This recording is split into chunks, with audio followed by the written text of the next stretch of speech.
Hello, and welcome back to our next episode in a conversation we're having about lyric writing, and with a particular focus on Hummingbird. I'll embed a link to the latest version of the song. I've just released version 3, and the lyrics are now complete.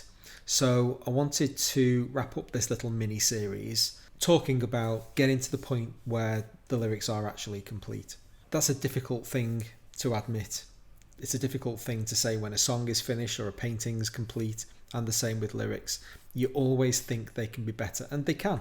You can always improve them, but at some point you've got to say enough's enough. I'm gonna lock this down now.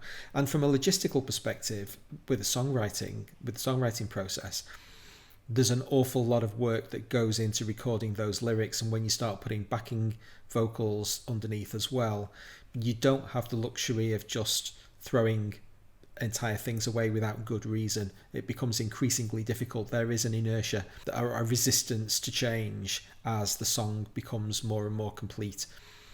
So here we are at the stage where I've decided that I'm not going to make any more changes to the lyrics, and I wanted to have a talk about the last episode where they were in the conversation we're having about lyrics, and the very small but significant changes I've made to get to the final stage. And here we have the two versions of the song on screen, version 2 on the left. And so the first line, with barely a murmur, becomes with barely a whisper. Now, there's no difference in quality in my mind between murmur and whisper. They're both fine words, absolutely entitled to have a place in that sentence. But sung, they're a mile apart.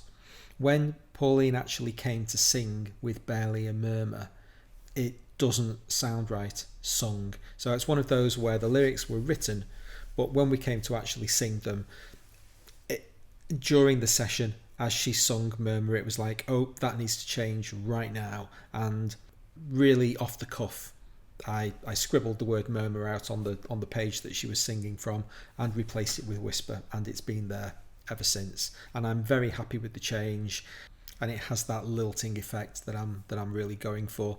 That all of those things looked okay on the page when I wrote the word murmur, but just a complete fail, a practical fail from taking from the page to the voice. Didn't translate, and so those things get thrown away. If this thing had been written as a piece of poetry, then maybe murmur might have been the better word in that context. I don't know. I've not given it enough thought, but that's not what we're talking about here. And so that was a really easy one. Done. Next. Now, like a fragment of reason, switching to a fragment of reason was a cadence decision. When I decided to switch to with barely a whisper, leaving a pause at the beginning of the line, so there's no initial syllable sung on that line, it sounded good to my ears to the extent that I wanted verse 2 to be the same. There was nothing wrong with like a fragment of reason, but it means that you have to have a syllable at the start of the sentence. So this is really a structural decision. I wanted those two phrases to be syllabically identical, and so the word got thrown away. And a fragment of reason, I actually prefer now, poetically. I think it's a better line sung. I think it's a better line on the page as well. So that's a double win. I'm really happy with that one. But again, it came out of a practical necessity.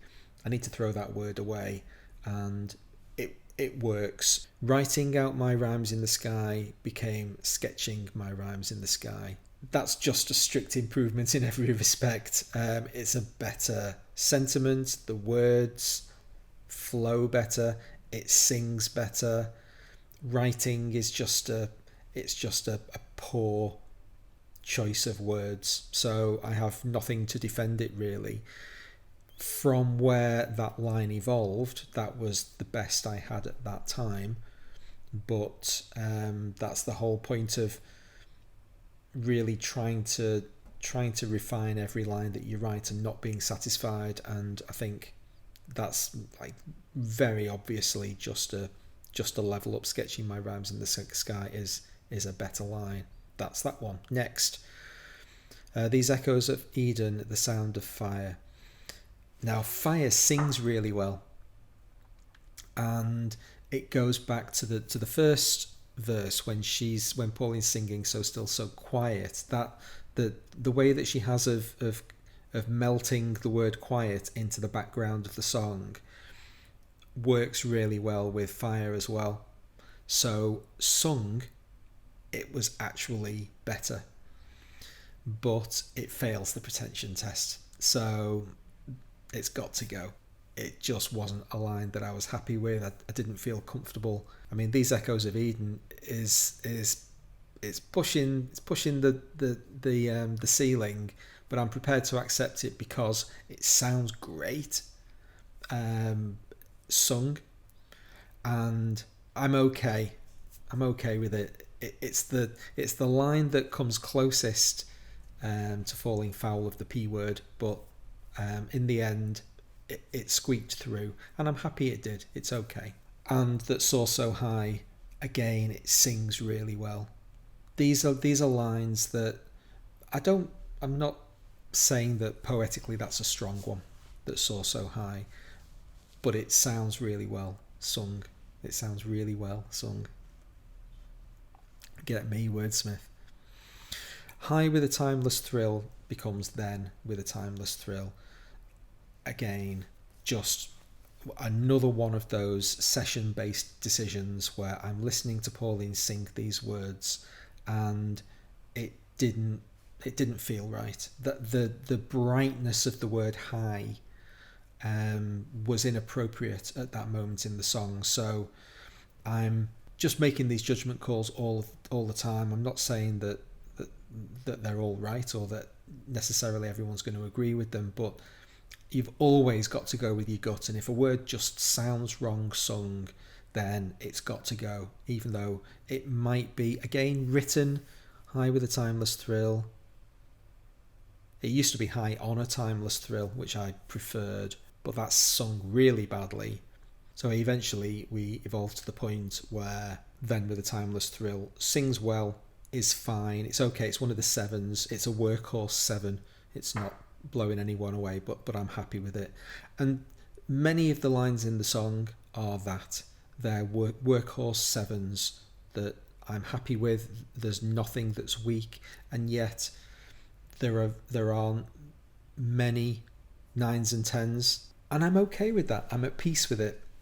I think the momentum that I have to get this song finished is having an ongoing conversation with my desire to write the very best lyrics I can. I've put the hours in on these words. I've tried to make them the very best I possibly can, and I'm happy with them all. But reaching that devil in the detail stage where I can't find anything that's offending me anymore. There's nothing that's wrong. The stuff that's closest to being wrong, like the 7.0s, are working hard enough and are sounding pleasant enough sung, and the fact that we've put this compromise between is the line good enough and have you recorded it at a sufficient level of quality that it sounds good in the song. It doesn't want to leave the song anymore. There's no reason to take it out. And because this is the first song that I've picked up, and I'm really running for the line now, it's that difficult decision of where is that point. So this is it. So I don't know. Maybe, well, only time will tell whether or not I look back and think that there were lines that I should have worked harder to fix or to improve. But I suspect not. I think just as with the music, there's always the ability to analyse every bar, every note of every song that you write and think, that's probably not the very best. It's not Yesterday. Is it one of the greatest songs of all time? No. Are these some of the greatest lyrics of all time? Hell no. But they're the best I can do right now. I'm trying to find that balance of compromise, and I think that's where I really wanted to talk in this episode about the enough's enough attitude. The lyrics are good enough, and that's not a compromise statement. I'm not saying that I'm unhappy with the quality of them, or that I'm frustrated that I can't do better. I acknowledge that this is where I am in my musical journey, and it's time to get this song done. Come back in months and years to come and look at these lyrics, and then hopefully be able to critically analyse them and say what I could have improved, or how correct the decision was to put a line underneath it at this point. Hopefully you'll be there to see it, and if you subscribe to my channel and click notifications, then you sure will. In the meantime, thanks very much for watching, and I'll see you next time.